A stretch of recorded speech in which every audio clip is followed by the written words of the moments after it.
வந்திருக்கோம். 4 நாளா நான் வரல, ஏன்னா மழை பெஞ்சிச்சு.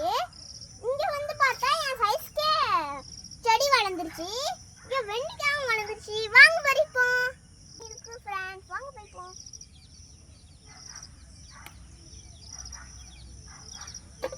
இங்க பாருங்க, ஜீவானந்த குட்டனால ஊக்கமாயி பெருசாயிட்டு எல்லா செடியிலும் பிடிச்சிருக்கு. நான் பறிக்க போறேன்.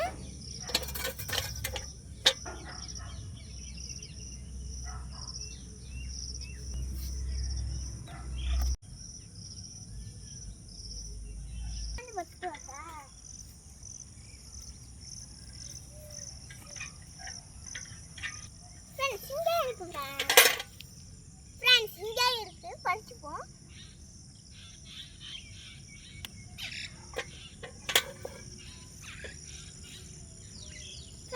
இப்பதான் இந்த முட்டு காட்டுது. நம்ம அடுத்த நேரம் வந்து பறிச்சு போயிருக்கலாம். டெய்லி வரைக்கணும், இல்லைன்னா முத்தி போயிடும். இங்க பாருங்க, இப்பதான் இது முட்டு விட்டு வந்திருக்கு. டெய்லி வெண்டைக்காய் பறிக்கணும். இங்கதான் இப்போ முட்டு விட்டுருக்கு. இங்க முட்டு விட்டு முடிஞ்சிடுச்சு. இப்போ வாங்க பறிப்போம். காய்ச்சி நல்லதை விதைச்சா நல்லதை அறுவடை பண்ணலாம்.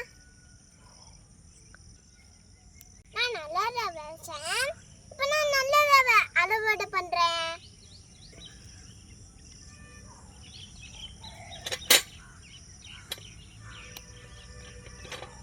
வாங்க ஃப்ரெண்ட்ஸ், நம்ம போலாம். இங்க பாருங்க, மிளகா கட்டி இருக்கு, நம்ம பறிச்சிருவோம். மழைங்காலம்னால சரியா வரல. இங்க பாருங்க ஃப்ரெண்ட்ஸ், மிளகா பறிச்சிருவோமா? இதே பறிச்சிருவோமா? இங்க பாருங்க ஃப்ரெண்ட்ஸ், மிளகா இருக்கு, நம்ம பறிச்சிருவோம். என் ஸ்கூலுக்கு லேட் ஆயிட்டு, அங்க இந்த செடி இருக்கு, அதை பறிச்சிட்டு போயிடலாம்.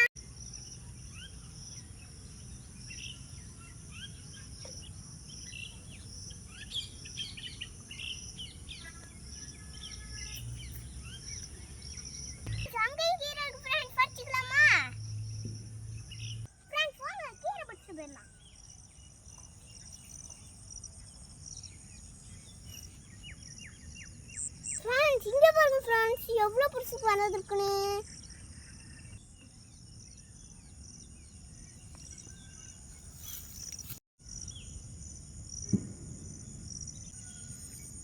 ஃப்ரெண்ட்ஸ் இங்க பாருங்க ஃப்ரெண்ட்ஸ், நிறைய கீரை பிடிச்சிட்டேன். கீரை சாப்பிட்டா உடம்புக்கு நல்லது, படிக்கலாம். ஃப்ரெண்ட்ஸ் இங்க வச்சிருவோம். இன்னும் கொஞ்சம் கீழே கொட்டி கிடக்குது, அதை எடுத்து வச்சுருவோம். நம்ம இயற்கையை ஏறு போட்டு வளர்த்தோம் ஃப்ரெண்ட்ஸ். லேட் ஆயிடுச்சு தான் ஃப்ரெண்ட்ஸ், 30 நாளைக்கு மேலே ஆயிடுச்சு. நஞ்சு இல்லாத கீரை தான் ஃப்ரெண்ட்ஸ் நமக்கு நல்லது. நாளைக்கு வந்து வச்சுப்போம்.